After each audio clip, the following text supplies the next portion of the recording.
তমলুকের জামিরটা আদর্শ হাই স্কুলের শারীরবিদ্যা বিভাগের শিক্ষক রণজিৎ ঘোড়াইয়ের বিরুদ্ধে ওই স্কুলেরই অষ্টম শ্রেণীর এক ছাত্রীকে শ্লীলতাহানির অভিযোগ।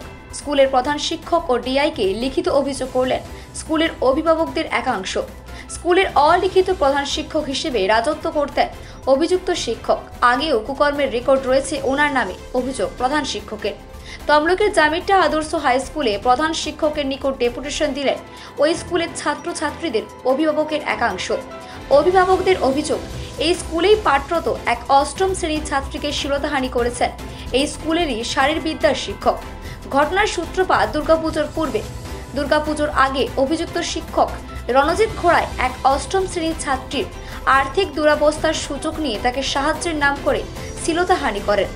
যা নিয়ে পুজোর পরে স্কুল খোলার দিন অভিভাবকদের একাংশ স্কুলে উপস্থিত হয়ে প্রধান শিক্ষককে ডেপুটেশন দেন এবং বিক্ষোভ দেখান। তারা বলেন, নির্যাতিতার শিক্ষিকার মা তারা পুরো ঘটনাকে বলে এবং সুবিচারের দাবি জানিয়েছিলেন। অভিভাবকরা এবং স্কুলের প্রধান শিক্ষকও জানিয়েছেন অভিযুক্ত শিক্ষক স্কুলের প্রধান শিক্ষকের ভূমিকা পালন করতেন এবং তাকে ঠুটো জগন্নাথ করে রেখেছিলেন। অভিযুক্ত শিক্ষক আগেও অনেক শিক্ষিকার সাথে কুকর্ম করেছেন, এমনকি এক শিক্ষিকাকে ওষুধের স্ট্রিপ সহ থালা ছুঁড়ে মারা থেকে শুরু করে মহিলা শিক্ষিকাদের গায়ে হাত দিতেন।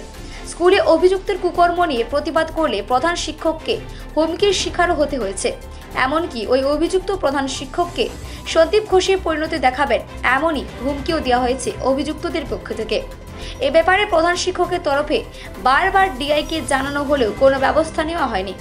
এমনকি অভিযুক্ত শিক্ষককে বারবার ফোন করা হলেও তিনি ফোন তোলেননি। ঘটনা বলতে আমরা এই স্কুলে ছাত্রছাত্রী পাঠাই। স্কুলের মধ্যে স্কুল কমিটিতে আগে থাকতাম, তবে এখন নেই। তবে একদিন এখানে আসি, এখানে দোকানদানিতে আলোচনা হয়। আমি যে খসরেখার মানুষ সেই দেখে আমাকে ডেকে বসায় এখানে, যে তোমাদের মানে গ্রামের মধ্যে একটা 8-এ পড়ে একটা মহিলার ক্ষেত্রে এরকম মাস্টারমশাইয়ের সঙ্গে একটা অবৈধ কাজে লিপ্ত হয়েছে, এটা কি কানে পড়ছে? আমরা বললাম না তো, ঠিক শুনিনি। তো ওনারা বললো হ্যাঁ। তারপরে বলি ঠিক আছে, খোঁজ নিয়ে দেখা যাবে। তো ওনাদের বাড়িতে আমরা খোঁজ নিলাম। উনি প্রথমটা বলছে যে হ্যাঁ এরকম মেয়েকে শাসিয়েছে, যে নাম্বার কম দেবো, এইসব হুমকি তাদেরকে দেখাইছে। চাকরি, তার স্বামী একটা কোম্পানিতে চাকরি করে, যে ওখানে যে ইউনিয়নে বলে তোমার চাকরিকে বরখাস্ত করব, এইসব ভয় দেখানোর কারণে উনি একটু চুপে যায়। মানে ওই মাস্টারমশাই রঞ্জিত স্যার, উনি জামিরটা আদর্শ হাই স্কুলের টিচার। উনি ভোকেশনাল, উনি প্রায় সমস্ত দায়িত্ব ভোকেশন। উনি খেলাধুলো, হ্যাঁ, মিড ডে মিলের দায়িত্বেও আছেন। উনি সর্বোপরি দায়িত্বে থাকেন। ঘটনা আমার খসাই জামিরটা স্কুলের একজন রঞ্জিত স্যার, যিনি আমাদের খসরেখা গ্রামের একজন মেয়ের উপরে শারীরিক বা টর্চারিং করে এবং তার বিরুদ্ধে অনেক তাকে হুমকি উমুক হ্যানতেন তাদের সমস্যা করে। তাই জন্য আজকে আমরা জামিরটার স্কুলের হেড স্যারের কাছে ডেপুটেশন এবং ওনার বিরুদ্ধে যেসব আইনানুগ ব্যবস্থা নেওয়ার দরকার আছে, এবং হেড স্যারের কাছে আমরা যেটা আলোচনা করে দেখলাম, উনি সর্বক্ষেত্রে এই স্কুলের মাস্টারমশাই মানে দিদিমণি ছাড়া এবং স্যারেদের উপরে যেভাবে অত্যাচার করে সেটার প্রতিবাদ স্যার অনেক দূর পর্যন্ত দিয়েছে এই আবেদনটা। বিক্ষোভ, ওই এলাকার মানুষ বিক্ষোভ দেখাচ্ছে যে একটা দুটো স্টুডেন্ট কি কতগুলো স্টুডেন্টের সঙ্গে এরকম হয়েছে, উনি নিজের মুখে এইসব বলুক বা কি করুক, এই জন্যই বিক্ষোভ দেখাচ্ছে। এবারে তদন্ত হচ্ছে, কি হয় উঠে আসবে সে তদন্ত সাপেক্ষেই। মোটামুটি অ্যাটলিস্ট সব শিক্ষকরা তো ওনাকে বেশ মেনে ভয়ে ভীতিতেই থাকতেন দেখেছি, কেন আমার থেকে কথা বলতে ওনার কাছে বেশি পছন্দ করতেন, বা ওনারা আসতেন না আমার সঙ্গে কথা বলতে, সংকোচ বোধ করেন এই সব স্টাফ, দু একজন ছাড়া। কিন্তু ওনার সঙ্গে ওনাদের বিরাট দীর্ঘ আলোচনা হতো। তিনি আবার গেম প্ল্যানটা দাঁড় করাবেন, কীরকম কী হবে না হবে।